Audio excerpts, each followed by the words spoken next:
এবার তরুণরা কাদের ভোট দিবে? তরুণরা তাদের ভোট দিবে যারা তিনটা বিষয়ে তাদের অবস্থান পরিষ্কার করবে।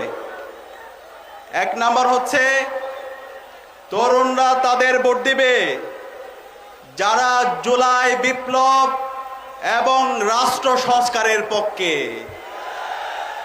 তরুণরা তাদের ভোট দিবে যারা চাঁদাবাজি, টেন্ডারবাজি, সন্ত্রাস, ধর্ষণ এবং মাফিয়াতন্ত্রের বিরুদ্ধে জিরো টলারেন্স নীতি ঘোষণা করবে। তরুণরা তাদের ভোট দিবে যারা তাদের প্রতিশ্রুতি এবং কথা এবং কাজের মধ্যে মিল রেখেছে। আমরা গত 54 বছরে বাংলাদেশের অসংখ্য নেতাদেরকে দেখেছি, অসংখ্য এমপি হয়েছে, মন্ত্রী হয়েছে, তারা কি তাদের কথা এবং কাজের মধ্যে মিল রেখেছে? মিল রাখে নাই।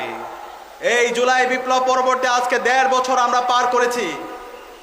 এই 1.5 বছরে রাজনৈতিক দলগুলো বিভিন্ন ধরনের প্রতিশ্রুতি দিয়েছে। তাদের প্রতিশ্রুতি এবং তাদের কাজের মধ্যে কি আমরা মিল দেখতে পেয়েছি? মিল দেখতে পাইনি। এই জুলাই বিপ্লব পরবর্তী আমরা বলতে চাই, আমরা আর ফিউচার টেন্সের রাজনীতি দেখতে চাই না। এই যে ফ্যামিলি কার্ড দিব, কৃষি কার্ড দিব, এটা দিব, ওইটা দিব, এই ধরনের ফিউচার টেন্সের রাজনীতি দেখতে চাই না।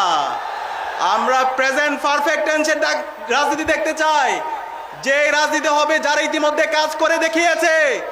এই জুলাই বিপ্লব এবং গত 54 বছর ধরে বাংলাদেশের রাজনীতিতে যারা কথা এবং কাজের মধ্যে মিল রেখেছে, আমরা তাদেরকেই প্রতিনিধি হিসাবে আমাদের আগামী সংসদে পাঠাবো।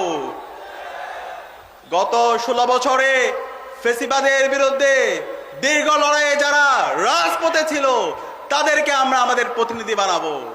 এবং জুলাই বিপ্লব পরে গত 1.5 বছরে যারা জনগণের পাশে ছিল, জনগণের ক্ষমতা জনগণের হাতে ফিরিয়ে দেওয়ার জন্য যারা রাজনীতি করেছে, আমরা তাদেরকে বেছে নেব। সেই জায়গায় যদি আমরা দেখি, বাংলাদেশ জামাত ইসলামী এই জুলাই বিপ্লব পরবর্তী জুলাইকে সবচেয়ে বেশি ধারণ করেছে। জুলাই বিপ্লবের উপর যতগুলো কাজ হয়েছে, সব কাজের মধ্যে জামাত ইসলামের কাজ অন্যতম গুরুত্বপূর্ণভাবে তারা গুরুত্বপূর্ণ ভূমিকা রেখেছে। জামাত ইসলামের সম্মানিত আমির জামাত ডাক্তার শফিকুর রহমান সকল শহীদ পরিবারের কাছে গিয়েছে, শহীদ পরিবারের কথাগুলো শুনেছে। জুলাই বিপ্লবের মাধ্যমে যে তারুণ্য তৈরি হয়েছে, সেই তারুণ্যকে ক্ষমতায়ন করার জন্য তিনি রাত দিন এক করে কাজ করে যাচ্ছে।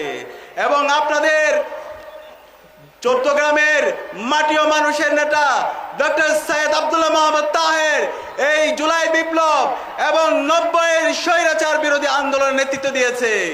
আপনাদের ডক্টর সৈয়দ আব্দুল্লাহ মোহাম্মদ তাহের ভাই শুধুমাত্র এই চট্টগ্রামের নেতা না, তিনি সারা বাংলাদেশের নেতা, তিনি সারা বিশ্বের মুসলিম যুবকদের নেতা।